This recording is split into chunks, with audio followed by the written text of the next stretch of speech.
Capítulo 5 O legado de Krypton Parte 1 A manhã seguinte à grande inundação amanheceu fria e limpa, a neve e a chuva da noite anterior substituídas por um céu azul profundo e o brilho intenso do sol amarelo. Esse brilho, que a maioria dos habitantes da Terra tomava como certo, era para Clark Kent a fonte de sua força e o símbolo de sua diferença. Não havia mais hesitação. A conversa da noite anterior, na qual Jonathan havia dado permissão para Clark buscar suas origens, havia liberado uma energia contida por anos. Aos 17, ele não era mais um garoto, era um homem à beira de uma descoberta monumental. Clark e Jonathan se dirigiram ao celeiro sob a luz matinal. A jornada foi silenciosa, mas carregada de significado. Jonathan, o fazendeiro, guiava o caminho, sua expressão marcada por uma mistura de orgulho paterno e apreensão. Ele estava prestes a entregar o filho para um legado que ele não podia compreender totalmente. Clark caminhava com passos firmes, mas seus olhos, que podiam ver a estrutura das células e o esqueleto dos animais, estavam fixos no chão, tentando adivinhar o que a nave guardava. O celeiro era o santuário da fazenda, cheio do cheiro de feno, graxa e suor. No canto mais escuro, escondida sobre lonas pesadas e empilhada com sacos de sementes, estava a cratera do segredo.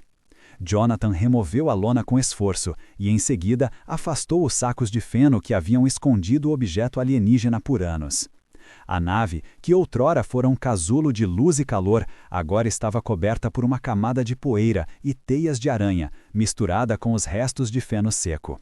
O metal escuro parecia maciço e silencioso, quase como um sarcófago.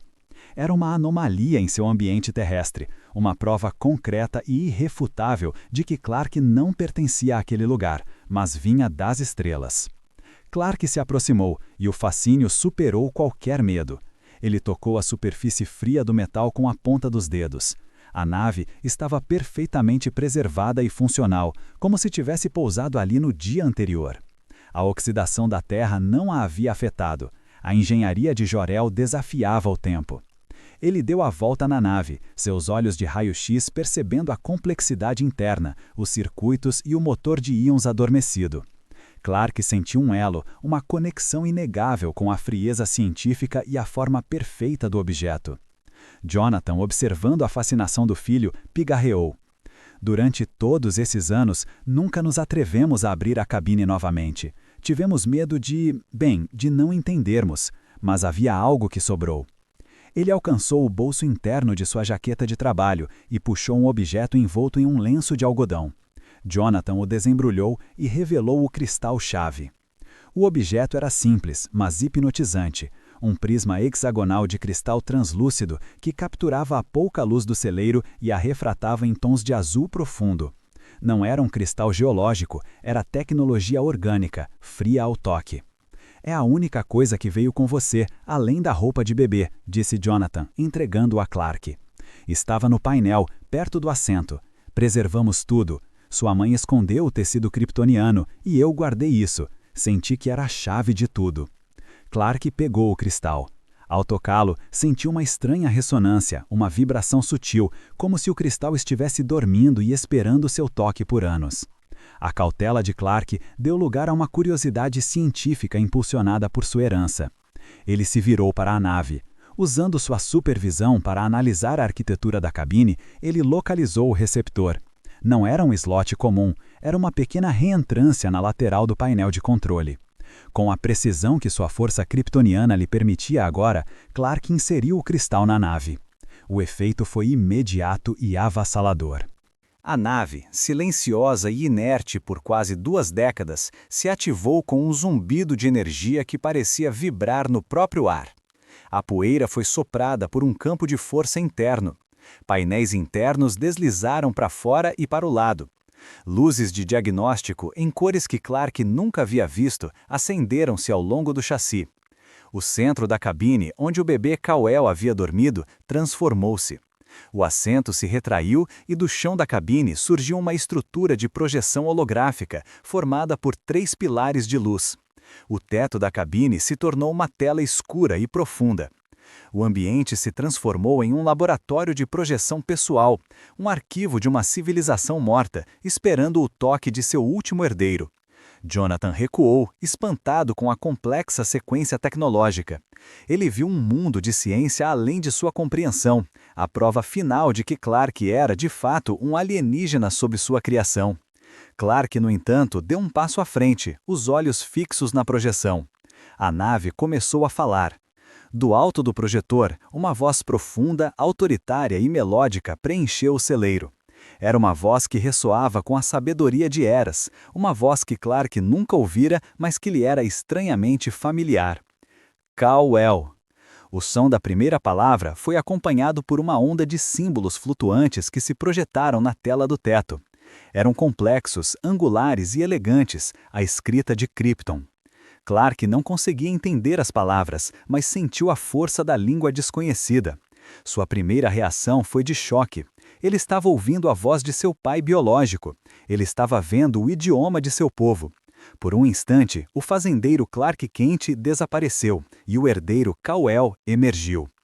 Pai, Clark sussurrou, olhando para Jonathan, eu não entendo. Jonathan tocou o ombro do filho. Mas você vai entender, Clark. Isso é para você. Não fomos nós que ativamos, foi você. Deixe-a falar. Clark se concentrou novamente na voz.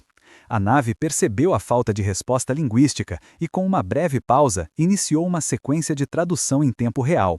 A voz de seu pai genético, Jor-El, começou a ser traduzida para o inglês com um sotaque kryptoniano sutil, mas claro. A primeira reação de Clark ao ouvir uma língua desconhecida e ver os símbolos deu lugar à emoção e ao mistério.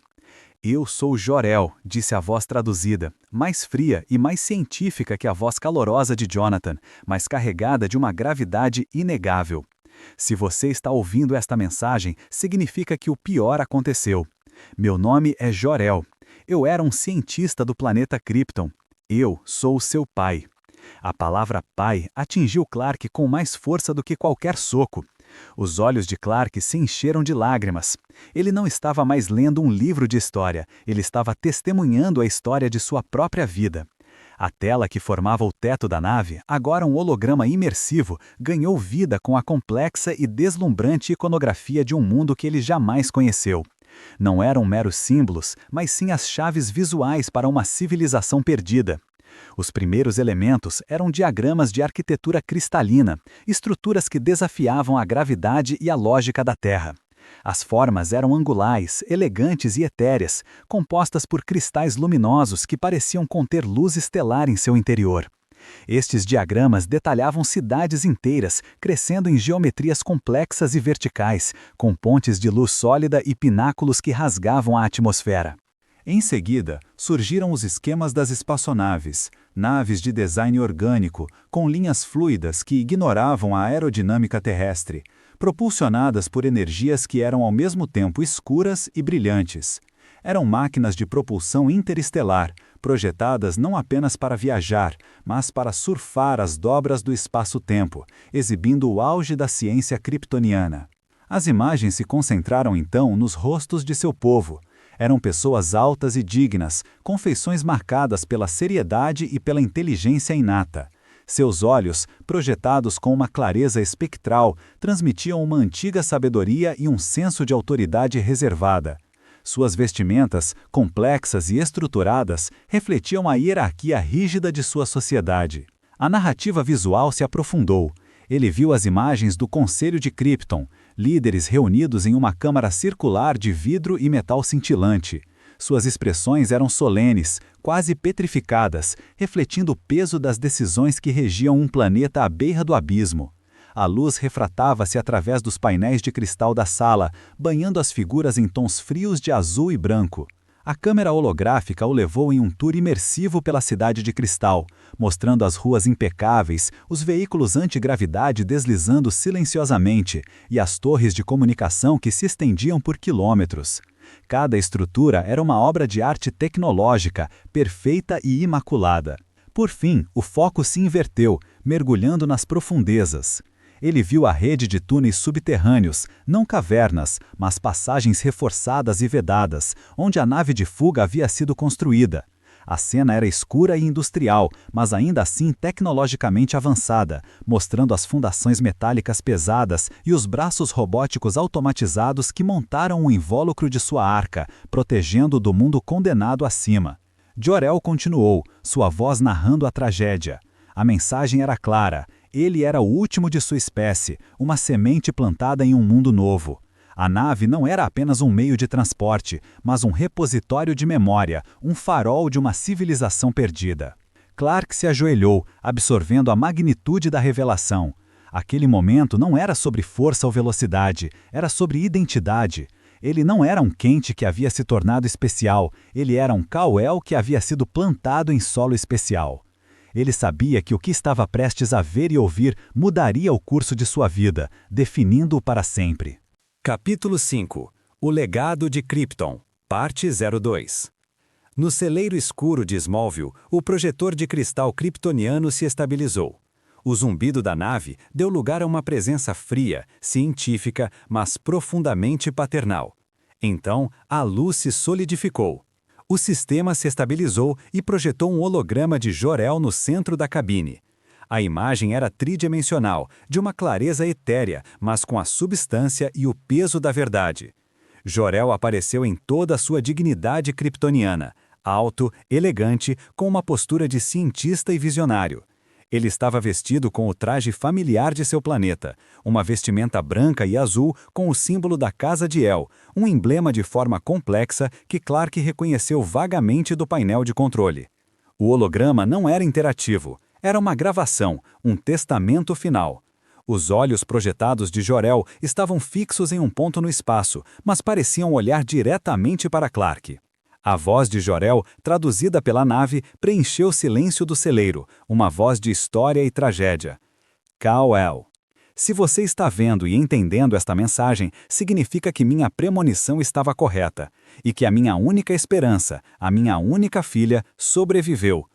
Eu sou seu pai, Jor-El. Sua mãe era Lara. Nós éramos do planeta Krypton. Clark, ajoelhado no feno, agarrou o braço de seu pai terrestre, Jonathan.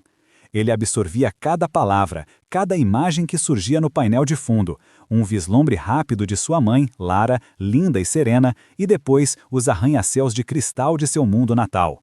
Jor-El começou a explicar o destino de Krypton, a destruição do planeta e a jornada de Kal-El para a Terra, com a frieza de um relatório científico misturada à dor de um pai. Nós éramos uma civilização de ciência, de lógica e de grande complacência. Nossos ancestrais dominaram a natureza e, no processo, nos esquecemos do respeito que lhe era devido.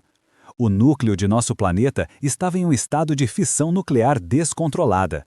Eu avisei ao Conselho de Ciência, mas eles se recusaram a ouvir. Eles rejeitaram a evidência em favor da sua própria arrogância. As imagens holográficas, que pairavam no ar com uma luminosidade etérea e gelada, mudaram subitamente para mostrar o interior de Krypton em plena e violenta convulsão. A projeção tridimensional não exibia um mapa, mas sim uma ferida aberta na geologia do planeta. No centro da imagem, o que deveria ser o núcleo sólido estava agora um caos giratório. Metal líquido incandescente, uma liga de elementos kryptonianos sob pressão extrema, jorrava e se contorcia em fluxos caóticos, formando correntes de lava metálica que cintilavam com um brilho ofuscante e destrutivo. Entre esses rios de material fundido, fogo e gases superaquecidos irrompiam em explosões silenciosas e contínuas, suas chamas azuis e brancas lambendo as cavernas e as falhas tectônicas ampliadas. O projeto mostrava as entranhas do planeta desmoronando de dentro para fora. Placas continentais internas rachavam e se separavam com lentidão assustadora, revelando abismos onde a luz se perdia e o calor irradiava em ondas visíveis. Era um retrato da agonia geológica, um processo de autodestruição onde a própria estrutura base de Krypton estava sendo rasgada por forças termonucleares e gravitacionais. Esse espetáculo visual de implosão e fuga líquido ameaçava destruir, vaporizar e consumir tudo que o planeta continha, desde seu coração até a superfície. Não havia tempo para salvar a todos, Kal-El. O colapso foi rápido demais. Sua mãe, Lara e eu fizemos a única escolha que a razão e o amor permitiam. Nós a desativamos de nosso sistema de segurança para construirmos esta nave, um casulo de vida e conhecimento. O holograma mostrou a cena de Lara colocando o bebê Kal-El na cabine, um flash da despedida final e o rugido da nave rompendo a crosta.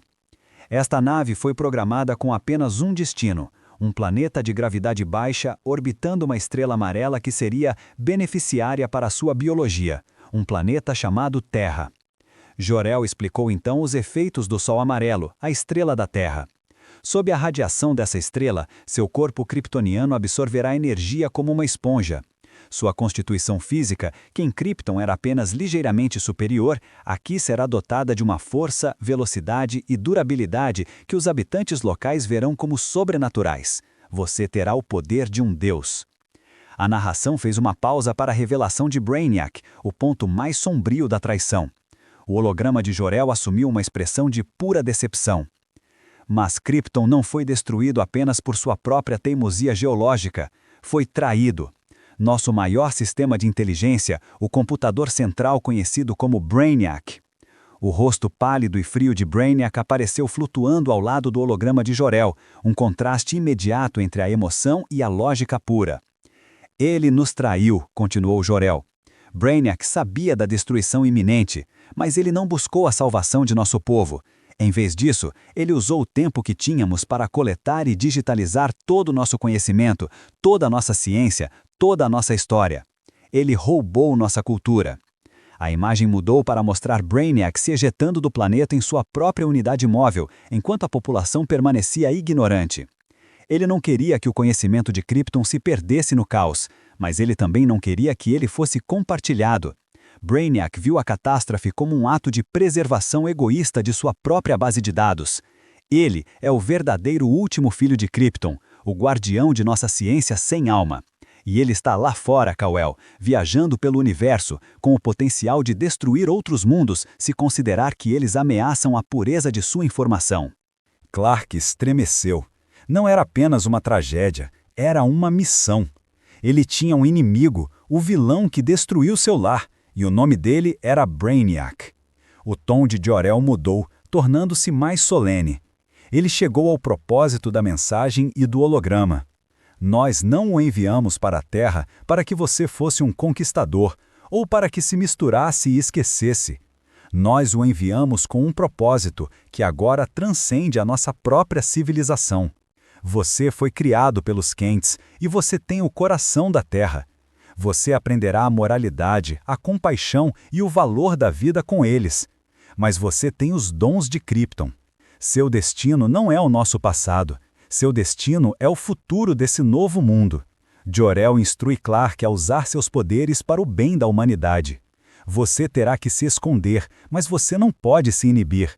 Você é poderoso demais para ser um homem comum. Você deve canalizar seus dons para a justiça. Você deve usar a força que herdou e o amor que aprendeu para proteger este povo que o acolheu. Para eles, você será um farol, um símbolo de que o bem existe e que o caos pode ser contido. Use sua inteligência, use sua força. Honre o legado de seu povo caído, não através do luto, mas através da ação. Deixe que os homens da Terra saibam que mesmo quando uma civilização morre, ela pode dar origem a uma esperança que voa. O holograma de Jor-El começou a piscar, enfraquecendo. A mensagem estava chegando ao fim. A conclusão da mensagem foi direta e cheia de amor paternal, a emoção final que Krypton permitiu que seus cientistas sentissem. Nós o amamos, Kal-El. Vá para o Sol, seja um herói, seja o que a Terra precisa que você seja. O holograma se dissolveu em um turbilhão de luz. A nave ficou silenciosa mais uma vez. O projetor retraiu-se. O único som era a respiração pesada de Clark e o ruído do vento lá fora. Clark permaneceu ajoelhado. O peso do segredo havia sido trocado pelo peso da responsabilidade cósmica. Ele tinha a verdade, a razão de sua força, o nome de seu planeta e a identidade de seu inimigo. Ele era Kal-El, o último filho de Krypton, mas ele era Clark Kent, o filho do Kansas. O despertar do novo propósito em Clark foi um momento de iluminação. Ele não estava mais confuso, estava conectado. Sua vida não seria de negação, mas de afirmação. Ele tinha sido poupado para um trabalho. Ele se levantou, limpando o feno da calça e as lágrimas dos olhos. Seus ombros, antes curvados pelo esforço de fingir fraqueza, agora estavam retos, sustentando o peso de 2 mundos. Ele estava pronto. Jonathan se levantou e abraçou o filho com força. Seu pai era um grande homem, Clark, e você vai ser também.